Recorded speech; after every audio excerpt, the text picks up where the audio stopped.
Moving ahead with the next topic that is quality control। ठीक है, ये chapter number 1 है। ये चैप्टर किसके साथ डील करता है? क्वालिटी। किसकी क्वालिटी के साथ डील करता है? मैनेजमेंट की क्वालिटी के साथ क्या ऑडिटर की क्वालिटी के साथ? ऑडिटर की क्वालिटी के साथ। तो यहाँ पे ना दो टॉपिक्स हैं, एक है SQC 1 और एक है SA 220। कौन से दो टॉपिक्स हैं? SA 220 और SQC 1।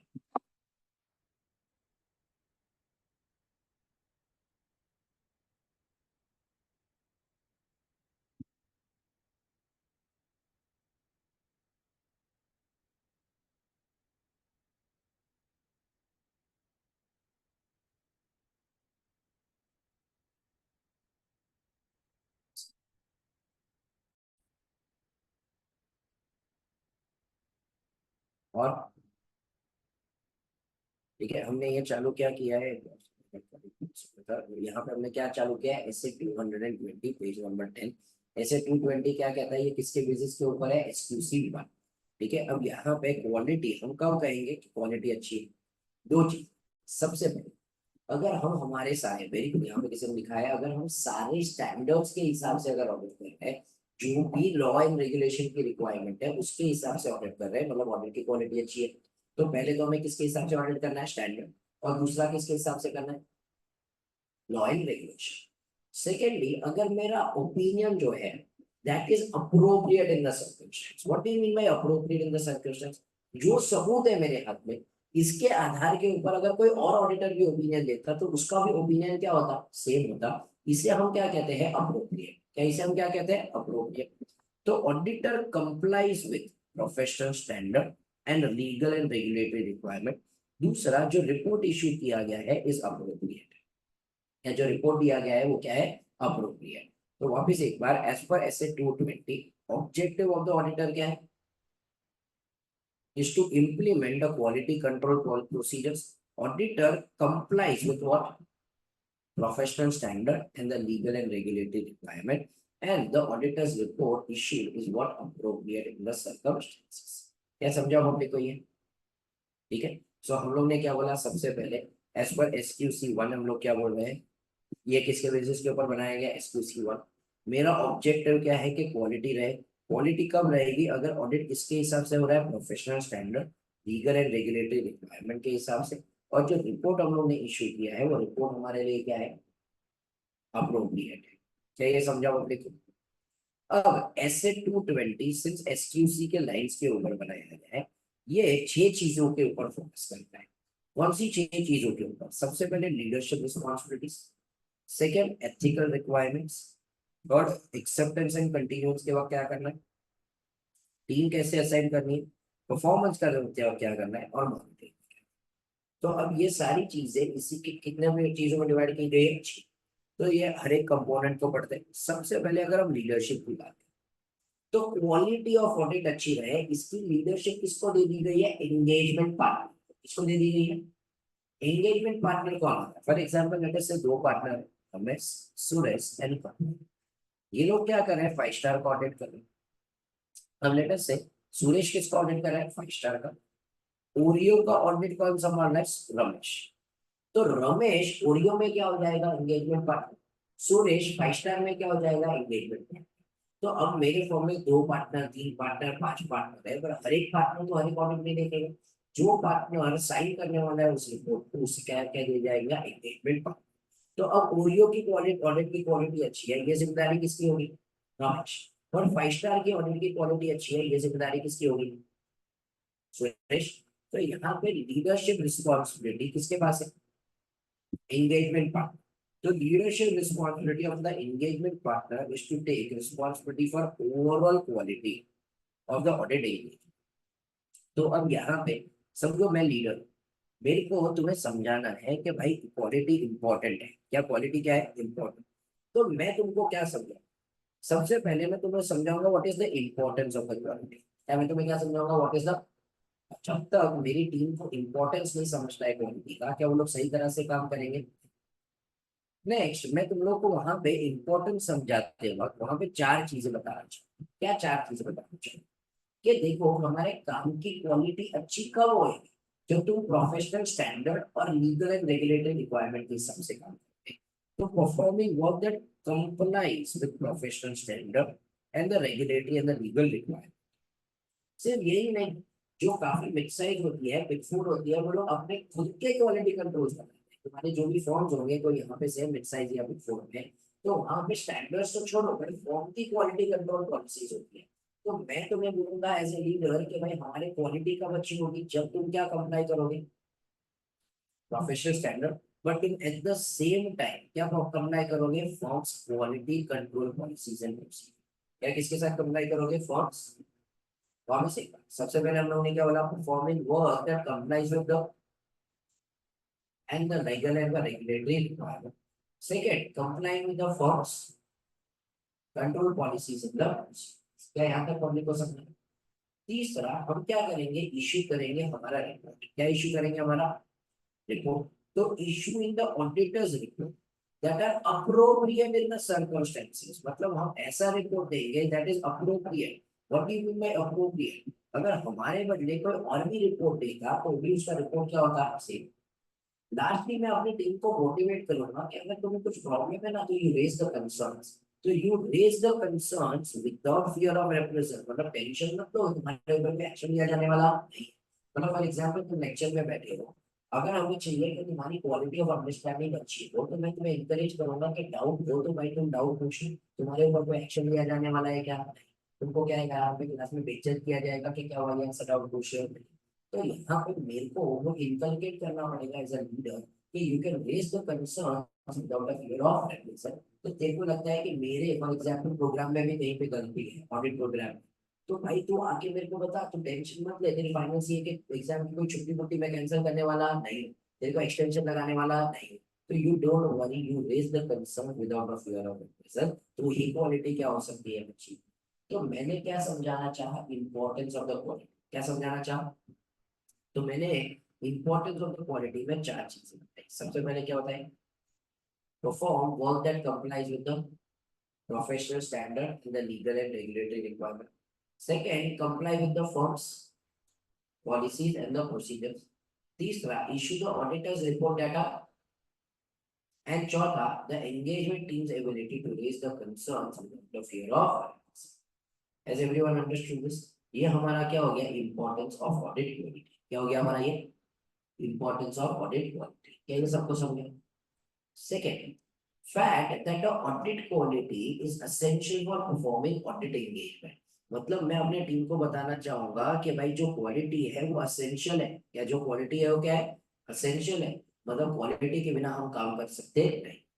तो हमारे 6 कंपोनेंट में से अभी अपन ने फिलहाल कौन सा वाला कंपोनेंट पढ़ा, पहला वाला। क्या था पहला वाला कंपोनेंट, लीडरशिप। किसकी जिम्मेदारी है लीडरशिप की, एंगेजमेंट पार्ट। मैं अपनी टीम को पहले तो क्या समझाना चाहूंगा, इंपॉर्टेंस। इंपॉर्टेंस समझाते वक्त मैंने मेरी टीम को कितनी चीजें समझाई, चार। कि हमारा काम किसके हिसाब से होना चाहिए, professional standard, legal and regulatory requirement. Second, you should comply with the firms quality control policies and procedures. Second, you should issue the report that is appropriate. And आखिर में क्या बोला, engagement team's ability to raise the concerns without a fear of repressal. Has everyone understood this? ठीक है। अब मैं audit accept करूं, तभी है ना मेरे को देखना चाहिए कि क्या मैं जो भी एथिकल रिक्वायरमेंट्स है उसके साथ कंप्लाई कर रहा हूँ। किसके साथ कंप्लाई कर रहा हूँ, एथिकल रिक्वायरमेंट्स। तो फर्स्टली अपन एक बार सिर्फ थोड़ा सा रिवाइज करते हैं, what are the ethical requirements.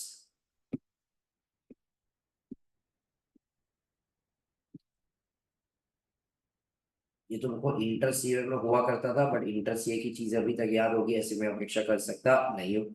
याद करो क्या फंडामेंटल प्रिंसिपल्स, एथिकल रिक्वायरमेंट्स के 5 फंडामेंटल प्रिंसिपल पे बता सकता है, इंटीग्रिटी, ऑब्जेक्टिविटी,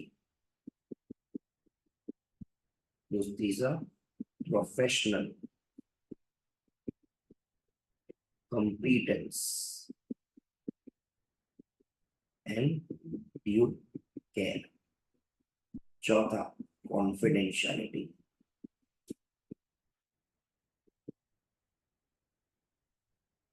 फिर हमें आता है प्रोफेशनल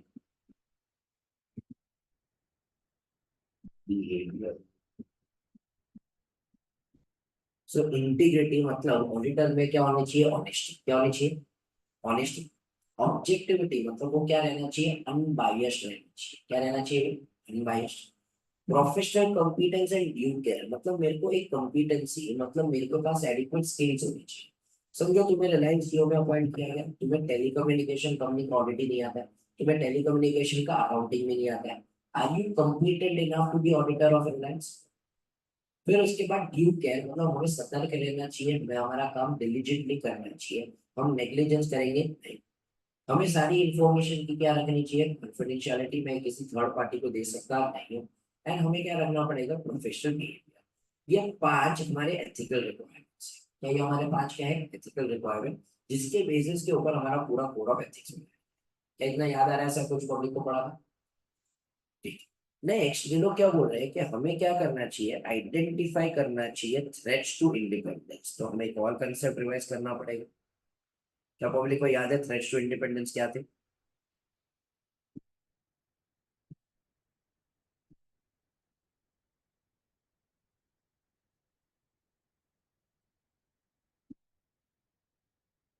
याद आ रहा है कुछ, क्या था?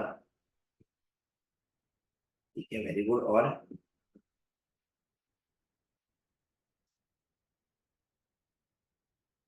तो self interest threat. Self interest मतलब क्या, मेरा खुद का लालच है। मतलब फॉर एग्जाम्पल मेरे पास या मेरे वाइफ के पास नायका के शेयर्स, क्या मैं वहां पे बोलेगा everything is not to welfare? नहीं, क्योंकि भाई वहां पे जैसे मैं बोलूंगा नॉट टू वेलफेयर, किसका नुकसान होगा, नायका। नायका का नुकसान हुआ तो इनडायरेक्टली किसका नुकसान हुआ, मेरा। तो भाई ये क्या हो जाएगा हमारे लिए, सेल्फ इंटरेस्ट है। और एक एग्जाम्पल देता हूँ, मैंने एक्सिस बैंक को लोन दी थी। ठीक है, या तो मैंने एक्सिस बैंक से लेटर से लोन ली थी, पहला एग्जाम्पल लोन ली, 1 करोड़ की लोन। अब अगर फॉर एग्जाम्पल मैंने लोन लिए, मैं उनके पास क्या बैंक में ऑडिट करने जा रहा हूँ, एक्सिस बैंक मेरे को लालच दे सकता है कि चोरों शॉप लिख दे everything is to and fair, मैं तेरी 1 करोड़ की लोन माफ कर दूँ। वापस क्या आ जाएगा, सेल्फ इंटरेस्ट। मैंने यशराज फिल्म्स को 1 करोड़ की लोन दी है, अब मैं उनका ऑडिट करूँ। अगर मैं बोलूंगा नॉट टू एंड फेयर, किसको नुकसान होगा, यशराज को। हो सकता है कि भाई वो कंपनी डूब जाए, हो सकता है कि वो मेरी जो लोन है वो ना चुका पाए। उससे अच्छा मैं क्या बोल देता हूँ, everything is to and fair. मैं यशराज के नुकसान से ज्यादा अपना नुकसान रोकना चाहता हूँ, तो ये वापस क्या हो गया, सेल्फ इंटरेस्ट। तीसरा एग्जाम्पल, मेरे पास एक ही क्लाइंट है, ठीक है, फॉर एग्जाम्पल कोटक बैंक एक ही मेरा क्लाइंट है। कोटक बैंक मेरे को साल भर का 3 करोड़ का ऑडिट फीस देता है। अब अगर मैं वहीं पे बोला नॉट टू एक्सेप्ट, मेरे को डर लग रहा है कोटक बैंक कल बंद हो गया तो शायद भाई मेरे को काम नहीं मिलेगा, मेरे पास तो एक ही क्लाइंट है, इसको छोड़ के पैसा कहाँ से लाऊंगा। तो वापस क्या हो गया, सेल्फ इंटरेस्ट।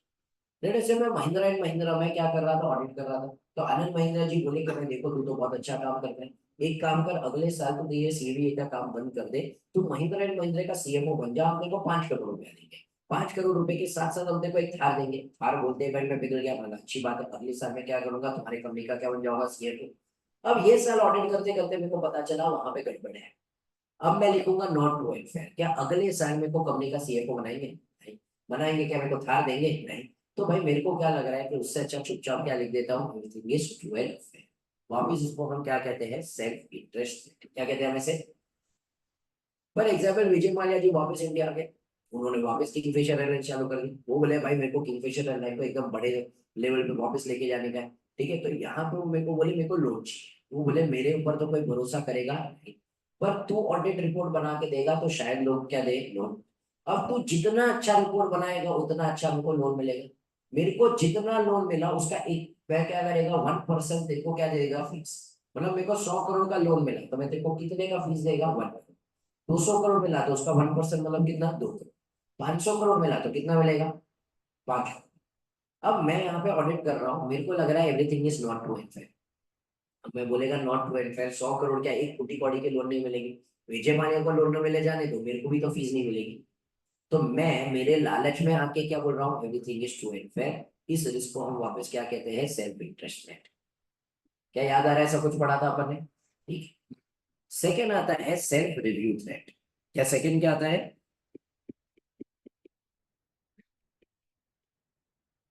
अब मैं ऐसा कुछ कर रहा हूँ जिसकी वजह से मेरे खुद के काम में गलती निकल गई है। लेट अस से मैंने एलएमटी को टैक्स कंसल्टेंसी दी हुई थी। क्या कंसल्टेंसी दी हुई थी कि भाई तुम्हें 40 करोड़ का लेट अस से टैक्स प्रोविजन क्रिएट करना है।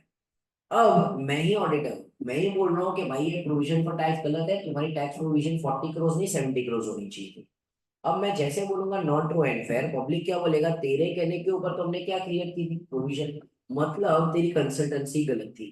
क्या तेरी क्या गलत थी, कंसल्टेंसी, तेरी कंसल्टेंसी के ऊपर भरोसा करना चाहिए नहीं। इसे हम क्या कह देते हैं, सेल्फ रिव्यू थ्रेट। क्या कह देते हैं हम इसे, सेल्फ रिव्यू थ्रेट। जहां पे मैं अगर बोलूंगा नॉट ट्रू एंड फेयर तो मेरी गलती हाईलाइट हो जाएगी, मैं अपने खुद के पैर के ऊपर क्या मारूंगा, कुल्हाड़ी। तो पहले वाले को हम क्या कहते हैं, सेल्फ इंटरेस्ट। सेकेंड वाले को हम क्या कहते हैं, सेल्फ रिव्यू। क्या कहते हैं वैसे, सेल्फ रिव्यू। तीसरे वाले को हम कहते हैं एडवोकेसी थ्रेट। क्या कहते हैं वैसे, मतलब मैं है ना, लोग एडवोकेसी मतलब लोगों को एडवाइस देना। क्या एडवोकेसी मतलब लोगों को क्या देना, एडवाइस, या मैं उनकी वकीलात करना। समझो मैं सबको एडवाइस कर रहा था कि फॉर एग्जांपल टाटा टेक्नोलॉजीज के शेयर में पैसा डालो। मैं let us assume Tata technologies का अंडरराइटर था। अब तुमने मेरे कहने के ऊपर कहाँ पे पैसा डाला, टाटा टेक्नोलॉजीज। अब लेट अस से मैं ये साल फॉर एग्जांपल टाटा टेक्नोलॉजीज को ऑडिट कर रहा हूँ। अब मैं बोलूंगा नॉट ट्रू एंड फेयर, तो भाई शेयर प्राइसेस इंपैक्ट हो जाएंगे। तुम क्या बोलोगे, सर आपके एडवाइस के ऊपर तो हमने किधर पैसा डाला था, टाटा टेक्नोलॉजीज। अब आप ही बोल रहे हो everything is not true and fair. तो भाई यहाँ पे आज के बाद आपकी एडवाइस के ऊपर भरोसा ही नहीं करना चाहिए। इसे हम क्या कहते हैं, एडवोकेसी थ्रेट। एक और example, for example let us से एक केस चल रहा था कोटक बैंक के ऊपर, या लेट अस से एचडीएफसी बैंक के ऊपर। अब एचडीएफसी बैंक के ऊपर इनकम टैक्स का एक केस चल रहा था कि तुमने टैक्स नहीं पे किया है। मैं उनका एडवोकेट हूँ, मैं उनको टैक्स मतलब इनकम टैक्स ऑफिसर के सामने रिप्रेजेंट करना। तो I was trying to defend them कि उन्होंने कुछ गलत किया हुआ नहीं है। अब मैं ही ऑडिट कर रहा हूँ और ऑडिट करते वक्त क्या बोल रहा हूँ, everything is not true and fair. लोग क्या बोलेंगे, मतलब तू क्या वहां पे गलत तरीके से डिफेंड कर रहा था, क्या झूठी गवाही दे रहा था। वापिस इसे हम क्या कह देंगे, एडवोकेसी। पांचवा आता है फेमिलियरिटी थ्रेट, सॉरी चौथा आता है फेमिलियरिटी थ्रेट, मतलब एक जान पहचान है। फॉर एग्जाम्पल लेट अस से नेक्स्ट डोर वाले आंटी है, ठीक है, जो फॉर एग्जाम्पल लेट अस से उन्होंने एक क्लाउड किचन चालू कर दिया, बोल रहे ऑडिट कर दो। अब भाई नेक्स्ट डोर वाले नेबर है जिन्होंने बचपन से खिला पिला के मोटा कर दिया है, क्या उनकी कंपनी के बारे में मैं बोलूंगा not true and fair, familiarity. या लेट अस से मेरे को जान पहचान वाले नहीं, मेरे रिलेटिव या मेरे नेबर नहीं, और वो क्लाइंट है जिसके उधर मैं पिछले 10 साल से ऑडिट करते आ रहा हूँ। अब हमने खुद के घर से ज्यादा तो उसके ऑफिस में टाइम बिताता हूँ। तो अब एक क्या बन चुका है, रिश्ता बन चुका है। अब क्या उनके बारे में मैं बोलूंगा क्या नॉट ट्रू एंड फेयर, ये वापस क्या हो गया, फेमिलियरिटी थ्रेट। लास्टली आता है इंटिमिडेशन।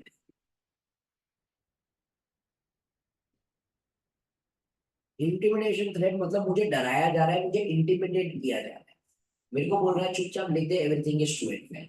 नहीं लिखा तो हम तेरे को अगले साल निकाल देंगे, या चलो निकाल नहीं पाए तो अगले साल तेरा स्कोप ऑफ वर्क कम कर देंगे। अभी फिलहाल तेरे को 5 ब्रांच दी, अगले साल से एक ही ब्रांच देंगे। नेक्स्ट ईयर रखेंगे पर लेकिन तेरी फीस को क्या कर देंगे कम।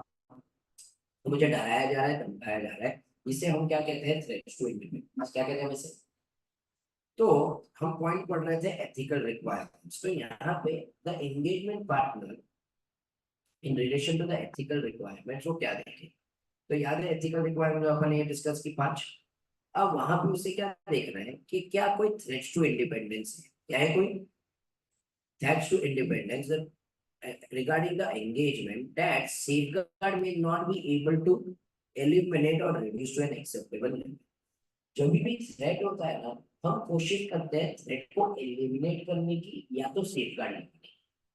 अच्छा एलिमिनेट कैसे कर सकते हैं, ये पूरा कंसेप्ट इंटर सीए का है अगर तुम्हें याद हो तो। हम थ्रेट को एलिमिनेट कैसे करें, अगर मेरे पास या मेरे फैमिली मेंबर्स के पास उस कंपनी के शेयर्स है, तो मैं क्या करूंगा, ऑडिट एक्सेप्ट करने के पहले वो शेयर्स को क्या कर दूंगा, बेच दूंगा। तो थ्रेट क्या हो गया, एलिमिनेट। मैंने एक्सिस बैंक के पास से लोन ली हुई है, मैं उन्हीं को ऑडिट करने जा रहा हूँ, कैसे एलिमिनेट करूंगा, लोन को रीपे कर दूंगा। But there are few threats जिसको एलिमिनेट नहीं कर सकते, उसको हम सिर्फ रिड्यूस कर सकते हैं। फॉर एग्जाम्पल मैं अपने नेक्स्ट डोर नेबर का क्या कर रहा था, ऑडिट। अब वहां पे भाई वो मैं उनको बचपन से पहचानता, अब इसको थ्रेड को एलिमिनेट कैसे करूं। देखो शेयर्स थे तो मैंने बेच दिए, लोन दी तो रिपे कर दी। अब फेमिलियरिटी क्या अचानक से आंटी को भूल जाऊंगा क्या, अचानक से गजनी बन जाऊंगा क्या? नहीं। तो अब मैं थ्रेट को एलिमिनेट कर सकता नहीं। तो मैं सेफ गार्ड लगा, कैसे लगा सकता हूँ? समझो, Pankaj is one of my partner. मैं पंकज को क्या बोलूंगा, देख भाई, मैं अगर इस आंटी के कंपनी को ऑडिट करूंगा ना, मैं नहीं बोल पाऊंगा everything is not going fair. क्यों? फेमिलियरिटी क्या है वहां पे, फेमिलियरिटी। एक काम कर, तू भी मेरा पार्टनर है, ये एंगेजमेंट तू संभाल, you become the engagement partner, तू ऑडिट। अब अगर समझो कुछ गड़बड़ होगी तो पंकज तो बोलेगा नॉट गोइंग फेयर। मैं एज अ पार्टनर इन्फ्लुएंस करने की कोशिश करूंगा कि पंकज यार क्यों ऐसा बोल रहा है, लिख दे everything is to and fine. But there is a high possibility कि पंकज इन्फ्लुएंस नहीं होगा। पंकज क्या बोलेगा कि सर माना वो आपके नेबर है जिसने बचपन से खिलाया पिलाया है, पर हम गलत रिपोर्ट दे सकते हैं नहीं है, और गलत रिपोर्ट देने पे पकड़े गए ना तो पूरी जिंदगी वही आंटी के घर पे खाना पड़ेगा, अपने पास कुछ बचेगा क्या? नहीं। तो यहाँ पे पंकज शायद झूठा रिपोर्ट देने के लिए रेडी नहीं। तो मैंने थ्रेट को एलिमिनेट किया कि सिर्फ एक सेफगार्ड लगाया उसे रिड्यूस करने के लिए। सेफगार्ड, तो this concept was of accuracy. क्या सबको समझा? पक्का फास्ट कर लगाए। आई अज्यूम कि पब्लिक को आता है। Has everyone understood? नहीं आया तो please make sure you tell मी।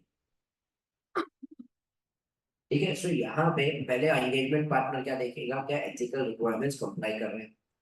तो आइडेंटिफाई करो क्या थ्रेट्स टू इंडिपेंडेंस है, और है तो सेफगार्ड लगाओ टू एलिमिनेट इट या to reduce it. Now, reporting by the engagement partner to the relevant persons within a firm to determine appropriate action, which may include eliminating the activity of interest that create the threats or withdrawing from the engagement. मतलब अगर समझो मेरे को लग रहा है threats है, क्या है अगर, तो मैं अपनी टीम में देखो यह थ्रेट है कि नहीं है देखने की जिम्मेदारी किसकी है, engagement partner. For example 5 star में एंगेजमेंट पार्टनर कौन था, सुरेश।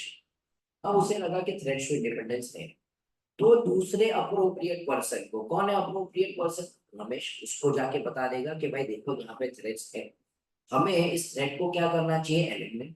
पर अगर एलिमिनेट नहीं कर पा रहे तो हम विड्रॉ कर लेंगे, या हम क्या कर लेंगे, विड्रॉ। हम ये ऑडिट कंटिन्यू कर सकते नहीं है, provided withdraw is permitted under law and regulation. क्या ये समझा सबको? तो वापस एक बार पॉइंट नंबर 2 पढ़ते हैं, ethical requirements. The responsibilities of the in relation to the ethical requirements and audit are as under: identify regarding the that safeguards may not be able to eliminate or reduce to an acceptable level. Reporting by the engagement partner to the relevant person within the to determine appropriate action which may the activity or interest that creates threats or withdrawing from the audit engagement where withdrawal is legally permitted. क्या यहाँ तक public को समझा? तो अपन ने out of 6 elements कितने element किए? तो पहले अपन ने क्या पढ़ा, लीडरशिप। क्या बोला अपन ने, लीडरशिप में किसकी जिम्मेदारी है, एंगेजमेंट पार्टनर। वो अपने टीम को क्या बताएगा, इंपॉर्टेंस ऑफ ऑडिट क्वालिटी, उसको 4 चीजें बताएगा। हम ऐसे करना चाहिए कि किसके साथ अप्लाई करें, लीगल एंड रेगुलेटरी रिक्वायरमेंट। दूसरा, हम ऐसे करें कि क्या अप्लाई करें with the firm's quality control. तीसरा, हम इशू करें report that is appropriate in the circumstances. चौथा, engagement team's ability to raise the concern without a fear of represent. दूसरा, मैं उनको बताऊंगा कि भाई देखो क्वालिटी इज वेरी एसेंशियल, तो हमारे ऑडिट में क्या होनी चाहिए, क्वालिटी। सेकंड कंपोनेंट आता है एथिकल रिक्वायरमेंट। क्या है ethical requirement, integrity, objectivity, professional competence, due care, confidentiality and professional behaviour. Engagement partner देखेगा क्या कोई थ्रेट है टू इंडिपेंडेंस, अगर है तो उसे एलिमिनेट करने की कोशिश करेगा या तो रिड्यूस। फिर बाद में वो क्या करेगा, बता देगा अप्रोप्रिएट पर्सन, और कोशिश करेगा उसे एलिमिनेट करने की, बट एलिमिनेट नहीं कर पाया तो वो क्या कर लेगा, well withdrawal is completed and required. ये समझा पब्लिक को ये? तो हमारे कितने कंसेप्ट सो फार हो गए, क्या यहाँ तक सबको समझ रहा है? श्योर? स्पीड सबको सही लग रहा है? क्योंकि ये है ना 323, अगर तुम्हें याद हो चैप्टर नंबर 1 में था, और एज सच कोई चेंजेस नहीं है, this is cut copy paste of your इंटरसीट। ठीक है, तो इनकेस अगर किसी को नहीं आता हो, नहीं आप समझ रहा हो, तो please make sure you below because यहाँ पे there is no change, it has been just copy pasted as it is where it is of what we have done in university. Next वो लोग बोल रहे हैं एक्सेप्टेंस या continuous. Acceptance हम कब देखते हैं, जब हमको नया असाइनमेंट चालू करते हैं। कंटिन्यूस हम कब देखते हैं, जब रिकरिंग करते हैं। अब इसी पर एक्सेप्टेंस हम क्या करते हैं,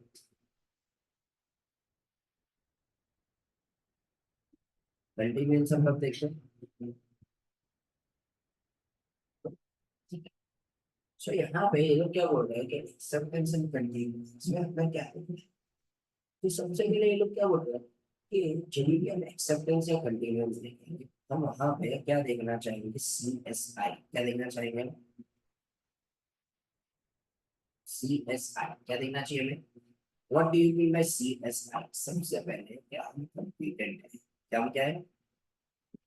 अगर फॉर एग्जाम्पल थैंक्स यू में मेरे को मेरी को फॉर एग्जाम्पल टेलीकम्युनिकेशन का अकाउंटिंग है, क्या मैं वहां पे ऑडिट एक्सेप्ट करूंगा। सी टू से क्या मैं एथिकल रिक्वायरमेंट्स को अप्लाई करूंगा।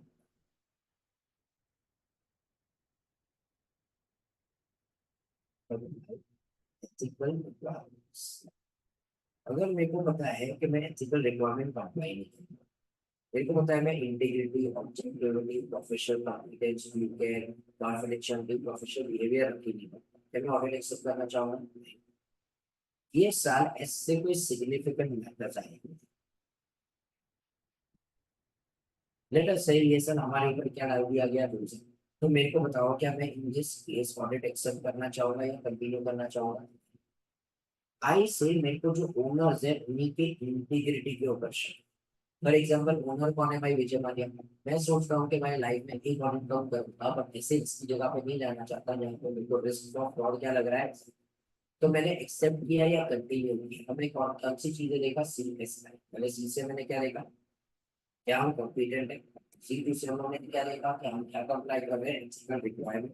फिर उसके बाद नेक्स्ट क्या देखा आपने वहाँ पे कि क्या कोई ऐसे सिग्निफिकेंट मैटर हुआ, और आखिर में क्या आएगा हमारा इंटीग्रेट। क्या यहाँ तक पब्लिक को समझा। तो ये हमारा क्या हो गया कि एक्सेप्ट और कंटिन्यूस करते वक्त में क्या देंगे। अब एक बार शांति से यहाँ से पढ़ते हैं।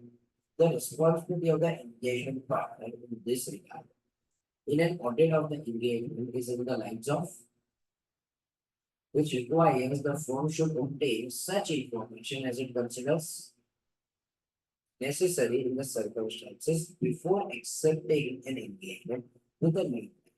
When deciding whether to continue an existing engagement and whether considering acceptance of a new engagement, हम वहाँ पे क्या देखेंगे, हम वहाँ पे क्या देखना चाहेंगे, इंटीग्रिटी ऑफ द प्रिंसिपल। क्या देखना चाहेंगे, integrity of the principal owners. ये क्या आ गया हमारा, सी एस आई का क्या आ गया, आई। फिर हम क्या देखना चाहेंगे, कॉम्पिटेंस। क्या देखना चाहेंगे, competence of the engagement team. मतलब ये मेरा कौन सा वाला पॉइंट आ गया, सी1, कि क्या हम कॉम्पिटेंट है, हमें सारी चीजें आ रही है, and capabilities including the time and the resources. फिर क्या हम कंप्लाई कर पाएंगे with the relevant ethical requirements. मतलब ये मेरा क्या होगा, C2. And lastly significant matters arising during the current of the previous audit। मतलब हमारे ऊपर क्या डाला गया है यहाँ पे,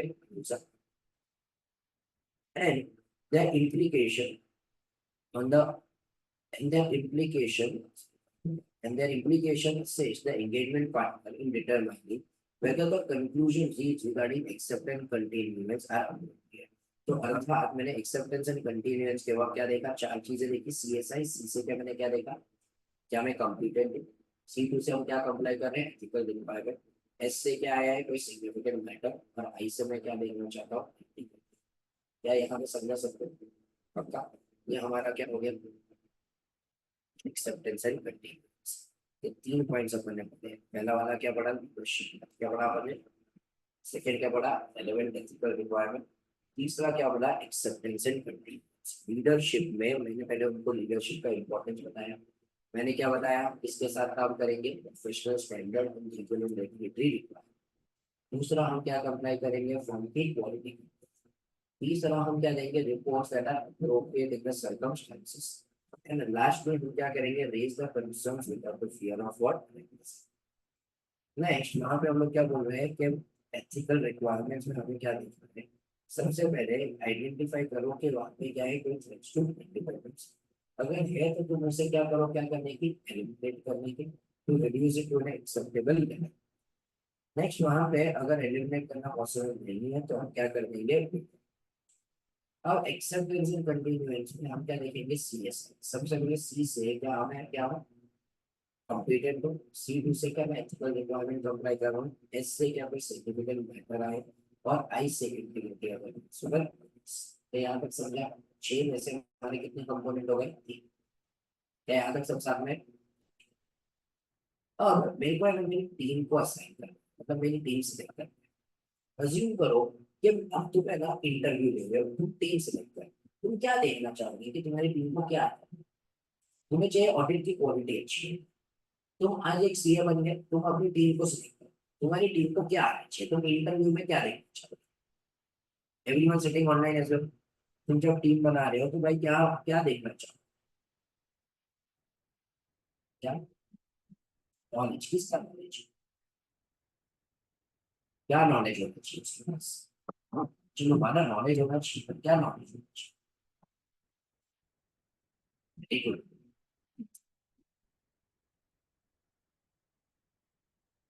तो इंश्योर में कह सकता हूँ स्टैंडर्ड और ऑडिटिंग, और क्या आना चाहिए, लॉ एंड रेगुलेशन आना चाहिए उसमें, और क्या आना चाहिए,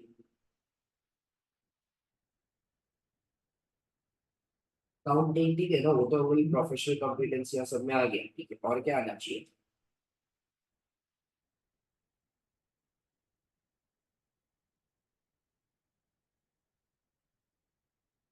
क्या आना चाहिए, कम्युनिकेशन।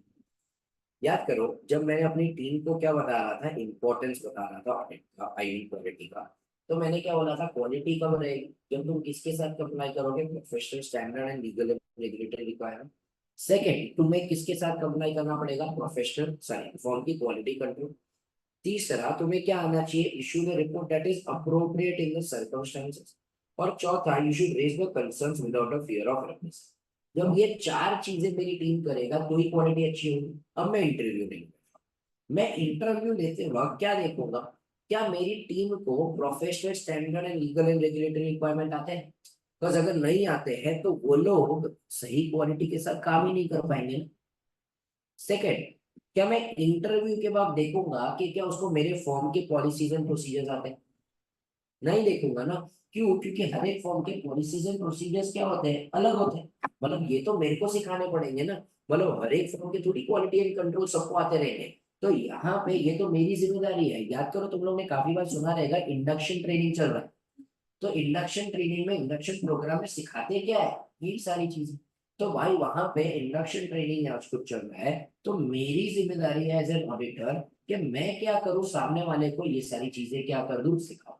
तो यहाँ पे क्या मैं इंटरव्यू में देखूंगा कि मेरी टीम को ये चीजें आती हो नहीं, तो मैं ये वाला पॉइंट देखने वाला नहीं। क्या मैं ये देखना चाहूंगा कि they should issue the report that is appropriate in the circumstances, आके ना।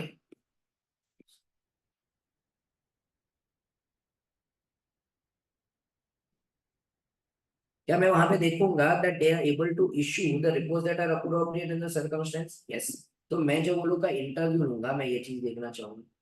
तीसरा, raise the concern without a fear of reprisal. अरे ये वो लोग को आता थोड़ी होगा, ये तो ये मेरा काम है ना। मतलब अगर क्लास में तुम्हें कुछ डाउट है तो तुम पूछो, ये स्टूडेंट को आने से ज्यादा ये माहौल तो मेरे को बनाना पड़ेगा ना। ठीक है, I will have to be friendly with you कि अगर तुम्हें डाउट हो तो तुम पूछ सको। वरना कोई स्टूडेंट डाउट पूछ रहा है, जैसे डाउट पूछा उसको फेल दिया, मेरे को बताओ क्या दूसरा कोई स्टूडेंट पूछेगा क्या, नहीं। तो मेरे ऑर्गेनाइजेशन में अगर तुम मेरे साथ काम कर रहे हो तो I will have to create an environment. तो जब मैं तुम्हारा इंटरव्यू ले रहा हूँ मेरे को तो सिर्फ क्या चाहिए, तुम्हें क्या आना चाहिए, professional standard, legal and regulatory requirement. दूसरा क्या आना चाहिए, फॉर्म के क्वालिटी कंट्रोल नहीं, ठीक है, ये आना चाहिए, ये आना चाहिए, इसकी जरूरत नहीं। तो मैं इंटरव्यू लेते वक्त दो ही चीज देखूंगा, point number one, point number three. तो अब आ जाओ असाइनमेंट ऑफ द टीम के ऊपर। It should be ensure that engagement part by the engagement partner, that the engagement team and the auditors expert who are not part of the team collectively have appropriate competence and capability to perform standard in accordance with what professional and the legal and regulatory requirement। वहां पे एक point add करो, करो,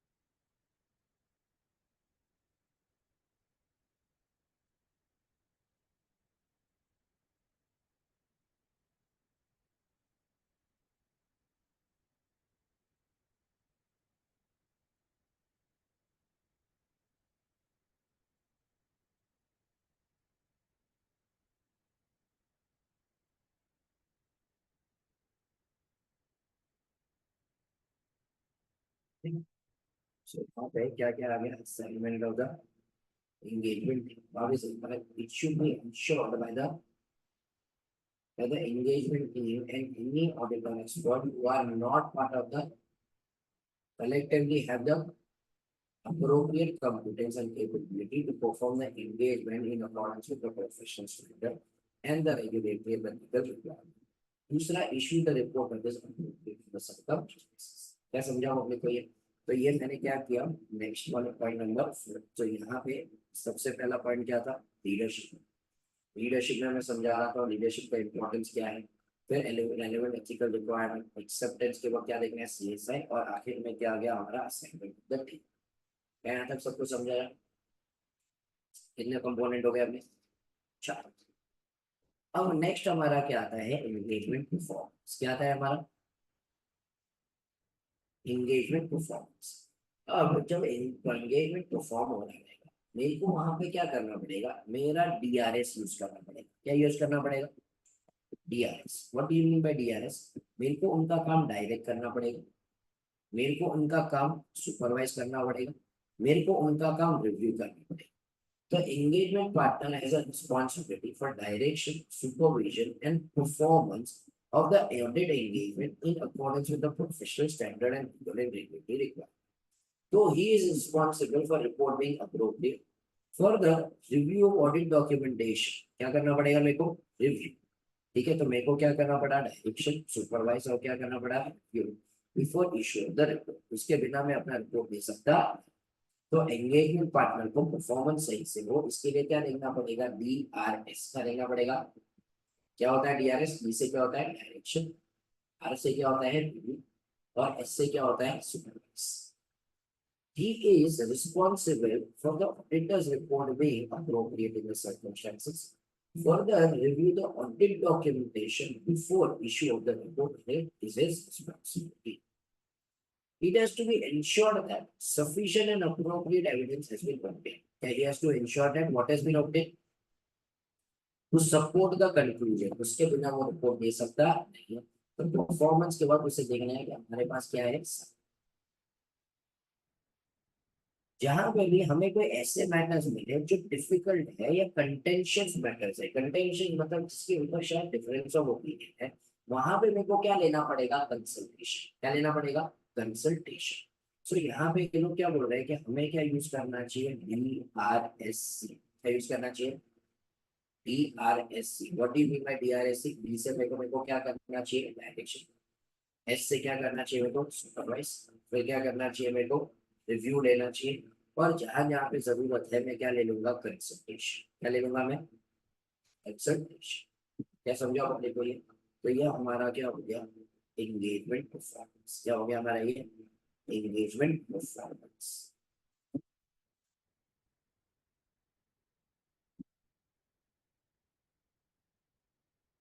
ठीक है, फिर उसके बाद जो एंगेजमेंट क्वालिटी कंट्रोल रिव्यू है उसको पेंडिंग रखो. सीधा आओ, सीधा मॉनिटरिंग जो पहले हम लोग ये 6 कंपोनेंट्स को कंप्लीट करते हैं. अब एंगेजमेंट पार्टनर को क्या करना पड़ेगा, चीजों को मॉनिटर करना. क्या करना पड़ेगा, चीजों को मॉनिटर. तो effective system of quality control includes a monitoring process designed to provide firm with what reasonable assurance. They're designed to provide firm with what, and its policies and procedures related to the quality control. तो उसे ऊपर से सारी चीजों को क्या करना पड़ेगा, मॉनिटर करना पड़ेगा कि सारी चीजें हमने जिस तरीके से प्लान की थी वैसे ही हो रही है, और जो तो ये हमारे क्या हो गए, 6 कंपोनेंट्स. क्या हो गए हमारे ये 6 कंपोनेंट्स. ठीक है, आप इसे एक बार रिवाइज करते हैं. सबसे पहले अपन ने क्या बोला था, लीडरशिप. क्या बोला अपन ने, लीडरशिप. उनको बताओ लीडरशिप की रिस्पॉन्सिबिलिटी किसकी है, एंगेजमेंट पार्टनर की. एंगेजमेंट पार्टनर अपने टीम को क्या बताएगा कि व्हाट इज इम्पोर्टेंस क्वालिटी. तो उसमें क्या आ जाएगा, 4. सबसे पहले क्या बताएगा कि complies with what, professional standard in the legal and regulatory requirement. दूसरा किसके साथ कंप्लाई करेगा, फिर तीसरा क्या करेगा, इश्यू करेगा रिपोर्ट जो क्या होगा, एंड चौथा क्या करोगे, इस पर concern without a fear of. फिर यहाँ पे एथिकल रिक्वायरमेंट्स के साथ कंप्लाई करना है. What are the ethical requirement, integrity, objectivity, professional competence and due care, confidentiality, professional. फिर उसके बाद हमें क्या देखना है कि क्या वहाँ पे थ्रेड्स है, कितने तरीके के थ्रेड्स है, क्या है पहला thread, self interest, thank you. फिर उसके बाद एडवोकेसी, फिर ठीक है, और उसके बाद इंटिमिडेशन।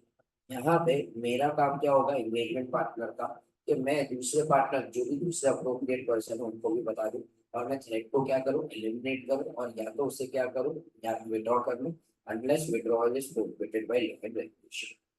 एक्सेप्टेंस या कंटिन्यूअंस के बाद मेरे को क्या देखना पड़ेगा वहां पे सी से क्या होता है, सी से क्या मैं कंप्लीटेड हूँ, क्या मैं एथिकल रिक्वायरमेंट कंप्लाई कर रहा हूँ, क्या कोई सिग्निफिकेंट मैटर आया है, और आखिर में क्या है इंटीग्रिटी है कि नहीं, प्रिंसिपल। मैं जब मेरी टीम असाइन कर रहा हूँ तो मैं वही चीजें देख रहा हूँ, क्या मेरी team professional standard and legal and regulatory के रिक्वायरमेंट के हिसाब से काम कर पाएगी, और क्या वो इश्यू कर पाएगी report that is approved. Engagement performance में मैं क्या देखना चाहता हूँ, DRSC, ई से क्या हो जाता है डायरेक्शन, आर से क्या हो जाता है रिव्यू, फिर क्या एस से क्या हो जाता है सुपरविजन। मेरे को जहां जहां पे लगेगा कि भाई डिफिकल्ट या कंटेंशियस मैटर्स है, मैं उसके ऊपर क्या लूंगा कंसल्टेशन। और आखिर में मेरे को चीजों को क्या करना पड़ेगा, क्या करना पड़ेगा, ये हमारा क्या हो गया SA 220, क्या हो गया हमारा ये SA 220। As such, there is no addition. This is same what we have done at first level, inter level, अगर तुम्हें थोड़ा भी धुंधला ऐसा ही होता। बट थोड़ी चीजें ऐसी होती थी जो इंटर में नहीं हुआ करती थी, तो वो वाले पार्ट को हम करेंगे। और सो हमें क्या करना होगा, SQC1 क्या करना पड़ेगा, SQC1। अब SQC1 और SA 220 है ना, मोर और लेस सेम है, तो हमें है ना हल्के हल्के से वर्ड्स के ऊपर ध्यान रखना पड़ेगा। तुम्हें मेमोराइज करते वक्त कोई अलग से एफर्ट ही नहीं लेना, तुम सिर्फ वो हल्के से वर्ड के ऊपर ध्यान रखोगे, बाकी जो SA 220 का वो है। देखो यहाँ पे वापस क्या आ गया, लीडरशिप, वहां पे भी लीडरशिप था, फिर वहां पे भी एथिकल रिक्वायरमेंट है, यहाँ पे भी क्या है एथिकल रिक्वायरमेंट, वहां पे भी एक्सेप्टेंस एंड कंटीन्यूअस था, यहाँ पे भी एक्सेप्टेंस एंड, वहां पे हम एंगेजमेंट टीम वर्ड यूज कर रहे थे, यहाँ पे हम ह्यूमन रिसोर्स, टीम और रिसोर्स एक ही होता है ह्यूमन रिसोर्स। फिर उसके बाद परफॉर्मेंस वहां पे भी था, मॉनिटरिंग था। तो 86 बिकॉज SA 220 बनाया ही किसके बेसिस के ऊपर है, SQC। SQC और 220 में डिफरेंस क्या है, SQC सब पे लगता है, audit, review, insurance, related service. But SA 220 सिर्फ किसके ऊपर लगता है, किसके ऊपर लगता है, ऑडिट। तो यहाँ पे ना SA 220 क्यों बनाया गया, तो जब SQC लगे, SQC में कोई प्रॉब्लम ना है, तो SQC के लाइंस में 220 बना दिया कि ऑडिट की क्वालिटी इंप्रूव हो जाए, और हम SQC को वहाँ पे अच्छी तरह से क्या कर सके। तो टेक्निकली क्या दोनों में डिफरेंस है क्या, जब हम पढ़ेंगे, बट लेकिन ऑब्वियसली हम एक बार के लिए गो थ्रू करेंगे, तो तुम्हें समझेगा कि भाई दोनों में हल्का हल्का से जो डिफरेंस है वो क्या है। ठीक है, तो भाई हमारा अब in this we come and par with the other batches, तो अब हमारा लेक्चर जल्दी समाप्त हो जाएगा। इनफैक्ट ये भी लेक्चर हमें लगा क्योंकि अगर तुम्हें याद हो बीच के लेक्चर में हमारा आधा घंटा 40 मिनट्स और सब कुछ डिले हो रहा है, इसलिए लेक्चर्स आधे आधे घंटे से पूरा कम रखे थे। तो it is now with this you are in par. ठीक है, फिर भी एक बार हम कल के लेक्चर में जब मिलेंगे दूसरे बैच के साथ, वो भी एक बार हम स्टार्टिंग में बैठ के एक बार से क्या कर लेंगे, बस उनका भी जो बैच चल रहा था वो ऑलमोस्ट 3 महीने से चल रहा था, और तुम्हारा भी बैच जो चल रहा है ऑलमोस्ट 1 महीना जितना तो हो ही गया है। तो आई डोंट नो कि कोई चीज हमने मिस आउट की है कि नहीं, simply did not have, we have been jumping sequences here and there. ठीक है, we have not been going in the proper chronology. तो एक बार के लिए once they come we will compare with them। हम ये वाला टॉपिक कल क्या करेंगे, कंप्लीट करेंगे। अब हमारा टारगेट क्या होगा कि हम क्या करेंगे, रिपोर्टिंग वाली चीज सारी चीजों को कंप्लीट करेंगे, फिर बाद में 7, 6, 5 और ऐसे हर सारे टॉपिक्स को क्या करेंगे। ठीक है, तो यहाँ पे with this we put an end to this session। कल के लेक्चर में सिर्फ एक बार SA 220 हल्का सा रिवाइज करके आना, मैं करवाऊंगा क्योंकि दूसरा बैच भी आएगा। बट लेकिन 220 आता रहेगा ना, SQC1 ऐसे फट करके दिमाग में जाएगा, तुम खुद पढ़ चुके हो उसके एंड्स क्या है, तो you also know it is to be same. But अगर तुम्हें 220 आता है ना, तो बहुत इजीली है ना दिमाग में डाल पाओगे कि हमें एग्जाम के लिए किस तरीके से क्या प्रिपेयर करना है। बट 220 नहीं याद होगा ना, तो वो कंफ्यूजन होता रहेगा कि दोनों में करने के। ठीक है, so with this we will put an end to this particular session। Thank you very much, see you all again in the next lecture, just tomorrow।